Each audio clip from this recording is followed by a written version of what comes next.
Good morning, welcome back to my channel Atasi Das ব্লগে তোমাদের অনেক অনেক শুভেচ্ছা। কেমন আছো? ভালো আছো? আমিও ভালো আছি। এখন থেকে আমি আমার ব্লগটা স্টার্ট করে দিলাম। উঠেছিল অনেক সকালে, কাজকর্ম করছি, করতে তো হবেই। কি কি করি না করি প্রত্যেকদিন তোমাদের সঙ্গে শেয়ার করি, আজকেও করব। তার আগে পুরো ভিডিওটা দেখবে, কেউ স্কিপ করবে না। ভালো লাগলে অবশ্যই লাইক করবে, সাবস্ক্রাইব করবে, আর ঘন্টাটা বাজিয়ে দেবে। যখনই আমি নতুন নতুন ভিডিও চালাবো তোমাদের কাছে নোটিফিকেশন চলে যাবে, আর তোমরা টুক করে দেখে নেবে। চলো দেখতে থাকো, সাথে থাকো। দেখো ফাইনালি রান্নার দিকে চলে এলাম, আর ওইদিকে সমস্ত কাজকর্ম সারা হয়ে গেছে, পুজো টুজো দেওয়া হয়ে গেছে, একটু দেরি হয়ে গেছে। আর আজকে তেমন কিছু রান্না করব না বলেই দেরি হলো। সেদ্ধ ভাত তো এক্ষুনি হয়ে যাবে, বুঝতেই পারছো, একদম টকবক করে ফুটছে, গরম গরম খেতে বসে গেলাম। দেখতেই পাচ্ছ একদম গোবিন্দভোগ চাল, তার সাথে মুগের ডাল, তার সাথে আলু, কাঁচা লঙ্কা, আর ওপরে ছড়ানো ঘি। দারুণ না? আর তারপরে সন্ধেবেলা দেখো ঈশ্বর পাঠিয়ে দিয়েছে, ভোলে বাবা পাঠিয়ে দিয়েছে সন্ধেবেলার টিফিন। সন্ধেবেলার টিফিনটা আমায় ভোলে বাবা পাঠিয়ে দিয়েছে। তা ভোলে বাবার এই নির্দেশে টিফিন খেয়ে নিচ্ছি। এখানে আছে লুচি, পায়েস আর মিহিদানা। ওটা দেখছো, ওটা কিন্তু খিচুড়ি মিচুড়ি না, ওটা হলো মিহিদানা, একসাথে মিক্সড। আর এখানে আলাদা করে পায়েস আছে, সেটাও ভোলে বাবা পাঠিয়ে দিয়েছে। জানে আমি পায়েস ভালোবাসি, তাই ওই সঙ্গে লুচির সঙ্গে মিশিয়ে দিয়েছে। তাই এটা এই কিছুক্ষণ আগে রাতের খাওয়া দাওয়া শেষ করে ওদিকে সমস্ত কাজকর্ম সেরে চলে এলাম তোমাদের সঙ্গে কথা বলতে, আর ব্লগটাও শেষ করতে। আর আজকে রাত্রে কি খেলাম না খেলাম তোমাদের সঙ্গে শেয়ার করতে পারিনি, কেননা মোবাইলে একটুও চার্জ ছিল না। আর প্রত্যেক দিনের নাই আমার তাই হয়, যখন মোবাইলে চার্জ থাকে না তখন তোমাদের সঙ্গে শেয়ার করতে পারি না। তবুও বলে দিই কী খেলাম। খেয়েছি সেদ্ধ ভাতই, সকালবেলাও মানে দুপুরেও তাই খেয়েছি, রাতেও তাই খেয়েছি। যে সকালে করে রেখেছিলাম বলে রাতে ওটা খেয়েছি এরকম নয়, রাতেরটা রাতে, সকালেরটা মানে দুপুরেরটা দুপুরে, গরম গরমই খেয়েছি। আর এই সেদ্ধ ভাত, ফেনা ভাত গরম গরম না খেলে একদম ভালো লাগে না, সুতরাং ওই রেখে দিলাম, তারপরে খেলাম, ওটা ভালো লাগে না। যাই হোক, আজকে ভোলে বাবার দিন, সোমবার, তাই আজকে বাবার মাথায় জল ঢেলে নিরামিষ খেয়েছি। কেননা না খেয়ে থাকিনি, যতক্ষণ বাবার মাথায় জল ঢালিনি ততক্ষণ না খেয়েছিলাম, তারপরে নিরামিষ খেয়ে নিয়েছি। যাই হোক, এই হলো ব্যাপার। আর সকাল থেকে কি করলাম না করলাম তোমাদের সঙ্গে তেমনভাবে তাদের শেয়ার করতে পারিনি, কারণ ঠাকুর ঘরেই ব্যস্ত ছিলাম, ঠাকুর পুজোতেই ব্যস্ত ছিলাম, গোছগাছ করছিলাম, সেই জন্য তোমাদের সঙ্গে শেয়ারও করা হয়নি। কারণ ঠাকুরের জিনিস আর কি শেয়ার করবো বলো।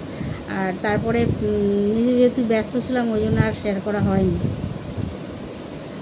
আর সমস্তটা করে টোরে তারপর রান্নাবাড়ি করে তারপরে খেয়ে দিয়ে তারপরে তো বাসন টাসন ধুয়ে কর্তামশাই তো বেরিয়ে গেছেন, তখন তারপরে এসে বসেছি। বসলে কি হবে, বসে ওই যে তেমন আজকে রান্নাবাড়ি ছিল না, তাতে কি হয়েছে, অন্য কাজ ছিল, ঘরের অন্য কাজ ছিল, সেইগুলো করেছি। সেইগুলো টুকটাক কাজ, ঘরে তো প্রত্যেক জনারই প্রত্যেক দিনের কাজ থাকে, সেই সব কাজ করতে হয়।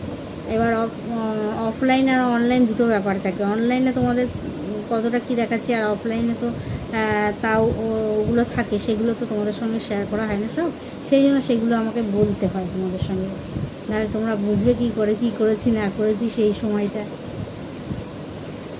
আর এই ছিল। আর কর্তামশাই আজকে ছিল না, একটু বেরিয়েছিল, মিটিং না কি ছিল, যাই হোক। তারপরে এসছেন, অনেকটা দেরি করেছে। আর আজকে সন্ধ্যেবেলা টিফিন আজকে ছিল, যেহেতু নিরামিষ, সন্ধ্যেবেলা টিফিনে ছিল লুচি, পায়েস আর মিহিদানা। লুচি, পায়েস আর মিহিদানা ভালো, মানে এটাই ভালো, মিহিদানা, তারপরে পায়েস। আমার লুচিটা খুব একটা পছন্দ না, তবুও লুচি কখন পছন্দ, গরম গরম, সব কিছুই আমার গরম গরম পছন্দ। লুচিটা যখন গরম গরম ভাজে, ফুলকো ফুলকো লুচি, সেই সময় ওই লুচিটা দিয়ে পায়েস বা কোনো মিষ্টি জাতীয় জিনিস, মানে সন্দেশ, মাখা সন্দেশ যেগুলো হয়, সেইগুলো দিয়ে খেতে আমার খুব ভালো লাগে। তাই অনেক দিন ধরে ভাবছিলাম একটু পায়েস করি, পায়েস করে একটু খাই। পায়েসের কথাটা ভেবেছিলাম, লুচির কথাটা ভাবিনি, কারণ লুচি আমি অতটা পছন্দ করি না বলে লুচির কথাটা ভাবিনি। আর লুচির কথাটা ভেবেছিলাম মানে যখন ছোটোবেলায়, ছোটো মানে খুব ছোটো না, যাই হোক, সেই সময় এই 7-8-এ পড়ি এরকম হবে, সেই সময় দুর্গাপুজোর সময় আমাদের ক্লাব ছিল, ভারতীয় সংঘ ক্লাব, সেই ক্লাবে পুজো হতো। সেই সময় সেইখানে একটা স্যার ছিলেন, সুবোধ স্যার বলে, যাই হোক, ওখানে রান্নাবাড়ি করা হতো, মানে ভোগের রান্নার জন্য আমাদেরকে বলতো, এই এটা করে দে, ওটা করে দে। যাই হোক, সব বন্ধুরা মিলে সবাই, তখন ওই সময় ছোটো আমরা খেলতাম মাঠে, আর সবাই মিলে তখন দল বেঁধে এটা করতো ওটা করতো।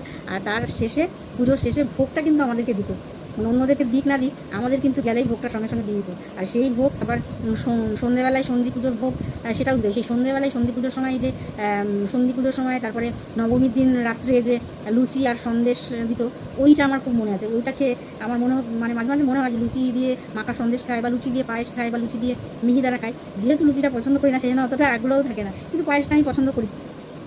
পায়েস খেতে ভালো, কিছুদিন দিন ধরে মনে হচ্ছিল একটু পায়েস খাই, পায়েস করি, পায়েস করি। আজকে নিরামিষ দিন, আজকে জানি মানে ঈশ্বর জানে, ভগবান ভোলে বাবা জানে যে আজকে তো ওর টিফিন তো খেতে হবে, সুতরাং ভোলে বাবাই জোগাড় করে দিয়েছে। আর ভোলে বাবার প্রসাদ হিসেবে এই লুচি, পায়েস, মিহিদানা উনি পাঠিয়ে দিয়েছে। যে আমার ভক্ত আছে, সে তো বসে আছে সন্ধ্যেবেলা টিফিন খাবে বলে, তাই তার বাড়িতে এটা পাঠিয়ে দিই। তাই চলে এসছে সেই বাবার ইচ্ছায় সেই পায়েস, মিহিদানা আর লুচি ভালোই লেগেছে খেতে। সন্ধ্যাবেলাটা খিদেটাও মিটেছে, আর খেতেও ভালো লেগেছে। ঠাকুরের প্রসাদ কখনো ভালো লাগেনি বলবো না, কারণ সত্যিই ভালো লাগেনি, একদমই বলবো না।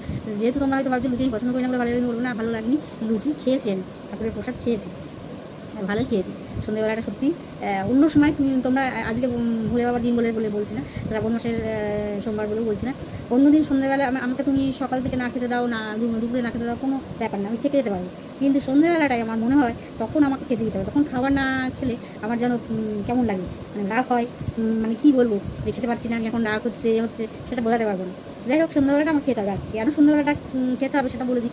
তখন কী বলো তো, অন্য সময়টা সকাল থেকে তারপর দুপুর থেকে এই সময়টা তো কাজ নিয়ে ব্যস্ত থাকি, আর সন্ধ্যেবেলাটাই একটু বসি, আর সেই সময় বসলে তখন তো মনে হয় যেটা খাই ওটা খাই, এটা খাই ওটা, ওই জন্যই আসল কথা খিদেটা মনে হয় পায়। কারণ সাধারণ মানুষ কাজের মধ্যে ব্যস্ত থাকলে তখন খাওয়া খাই, এটা খাও ওটা খাও, একদমই টাইম পায় না আর খাওয়ার ইয়ে থাকে না। আমার তো তাই, আমি তো তাই মনে করি। আমি যদি সকাল থেকে টিফিন না খাই, সকালে টিফিনটা আমি সেভাবে ভারী কোনো টিফিন করি না, একটা খেয়ে হয়ে যায় আমার। কোনো যে বললাম সকাল থেকে আমার কত খাবার খিদে লাগে না, ওইসব কিছু লাগে না। সকালবেলা থেকে কাজে, আর যদি কোনোদিন টিফিনটা খেতে দেরিয়ে যাবা, টিফিনটা হয়তো থাকে না, বা ঠিক হয়তো নেই, যে দিকটা আমি পছন্দ করি থাকে না বলা, তোমরা হয়তো ভাবছো টিফিন করো না কেন বাড়িতে।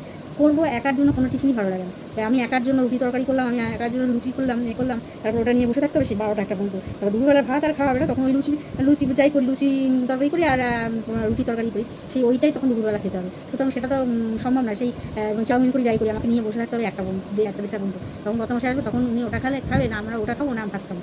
সেই কারণেই করা হয় না একার জন্য। এবার যদি তাই বলে কি আমি বাড়িতে টিফিন করি না, সমস্তটাই করি। এর আগেও মোগলাই বানিয়েছি, মাঝে মধ্যেই বানাই, চাউমিন, এগুলো তো হতেই থাকে। হ্যাঁ, কখন হয়ে থাকে, কত মাসে এনকে আগে বলে দেয়, আমি বলে দিয়েছি যে নিজে যদি খাই তবেই বানাবো, না হলে কিন্তু নয়। আমার একার জন্য কোনো ঠেকা নেই। আর খেতে গেলে তোমাকে কিন্তু থাকতে হবে, যে তুমি করো আমি আসছি বলে দৌড়ে চলে গেলাম। মাঝে মধ্যেই ব্রেড মানে হয়তো ছেঁকে খাওয়া ভালো, ছেঁকে থাকতে বসেছি, দুধ গরম করেছি, আর তুমি দুধটা গরম করো আমি আসছি বলে যে চলে গেছে ধম্মের নামে, সে আর 100 বার ফোন করে তারপরে ডেকে নিয়ে আসতে হয়। তাও সে দুধ ঠান্ডা হয়ে আছে, আবার তাকে আমি গরম করতে হয়। এই কারণেই সকাল থেকে টিফিনগুলো করি না। যাই হোক, আর একার জন্য, সত্যি কথা বলতে একার জন্য কোনো সময় যে টিফিন করবো, উনি আদৌ খাবে কিনা সেটা হলো বড় কথা। ওই টিফিনটা পড়ে থেকে নষ্ট হয় তখন। আর আমি তো তখন যে জিনিস খেয়ে নিই না, সিস্টেম থাকে জিনিস খাওয়ার। সকালে টিফিন সকালে, দুপুরে টিফিন দুপুরে, রাতে দেবো, ফট করে আমি পেলাম, সন্ধ্যেবেলা বসে ভাত খেয়ে নিলাম, সন্ধ্যেবেলা বসে রুটি খেয়ে নিলাম, সন্ধ্যেবেলা জিনিস সন্ধ্যেবেলা খাবো। সন্ধ্যেবেলা টিফিনের যেমন উপরোচক জিনিস খাওয়ার জিনিস, সেই সময় আমি সেই জিনিস খাবো। সকালবেলা যে ব্রেকফাস্টের যে জিনিস সেই খাই, দুপুরবেলা ভাত খাওয়ার টাইম ভাত খাবো। আমার এটা রুলস আর কাউর কী রুলস আছে আমি জানি না, তবে আমি এটা মনে করি যে জিনিস যেই টাইমে সেই জিনিস সেই টাইমে খেতে হয়। তাই এই হলো ব্যাপার, সেই কারণেই টিফিনটা করা হয় না। তোমরা হয়তো টিফিন করি না, ওই মাঝে মধ্যে করি, তখন উনি থাকেন, অপেক্ষা করেন, মানে বসে যে আমি আজ রয়েছি থাকলো, তখন চাউমিন করলাম বা কিছু করলাম, বা ডিম ফাটিয়ে পরোটার মতন ওইগুলো সব গাজর ফাজর করছি, একটু করে দিই না, তোমরা পিছনে ভিডিওতে গেলে দেখতে পারবে। যাই হোক, এই হলো ব্যাপার, আর কিছু বকব করবো না, রাত অনেক হয়েছে আর আমার অনেক কাজ বাকি আছে। সুতরাং খেয়েছি রাত্রিবেলা সেদ্ধ ভাত, খেয়ে দিয়ে বাসন টাসন, ওইদিকে সমস্ত কাজকর্ম সারা হয়ে গেছে, বাইরের সমস্ত কাজকর্ম সারা গেছে, দাঁত ফাত সমস্ত কিছু মাঝে হয়ে গেছে। কারণ দাঁত ফাত মেনে নিয়েছি, কত মাসে যেহেতু মেনে নিয়েছে, আমি ওই জন্য সঙ্গে সঙ্গে মেনে নিয়েছি। কেন উনি এখন গিয়ে সারাদিন আছে টায়ার্ড রয়েছেন, বেরিয়েছিলেন, এসছেন, উনি এখন গিয়ে আর লেখাপড়া কিছু করেনি, ঘুমিয়ে পড়েছেন। সুতরাং একটা ঘুমন্ত মানুষকে ফট করে আবার গিয়ে ডেকে তোলাটা সত্যিই খুব খারাপ লাগে। আমি যদি সারাদিন পরে যদি একটু ঘুমোই, যদি উনি সকালবেলা তো গুরু গাটুর করে এমনিতেই আমার ঘুম ভেঙেই থাকে, তা সত্যি রাগ হয়, অসন্তুষ্ট হয়ে রাগ করি। উনিও তো তাই করে, সারাদিন পরে খাটাখানি করে ঘুমিয়েছে। আর আমি বাথরুমে যাবো বা টয়লেটে যাওয়ার জন্য ওনাকে হয়তো তুলবো, বা দাঁত ব্রাশ করবো বলে ওনাকে হয়তো তুলবো, তাড়াটা খোলার জন্য সেই জন্য তাড়াতাড়ি আগে বেরিয়ে নিয়েছে। রোজ তো সেটা সম্ভব নয়, অনেকটা দেরি হয়ে যায়, রোজ কাজে থাকে, সেজন্য আজকে দেখলাম না তাড়াতাড়ি হয়ে গেছে, তাই তাড়াতাড়ি কমেছে। চলো আর বেশি বকর করবো না, বকর করলে ব্লগটা অনেক বড় হয়ে যাবে আর তোমাদের দেখতে অনেক অসুবিধা হবে। সুতরাং আজকে ব্লগটা এখানে শেষ করি। আর আজকে ওই যে ভগবান পাঠিয়ে দিয়েছে পায়েস, মিহিদানা আর লুচি খুব ভালো খেয়েছি আজকে। ঠাকুর প্রসাদ পাঠিয়ে দিয়েছে, বিকেলে টিফিনটা আমাকে ভগবান পাঠিয়ে দিয়েছে আজকে, যাই হোক ভোলে বাবা পাঠিয়ে দিয়েছে। চলো আজকের মতন ব্লগটা এখানে শেষ করি। Good night.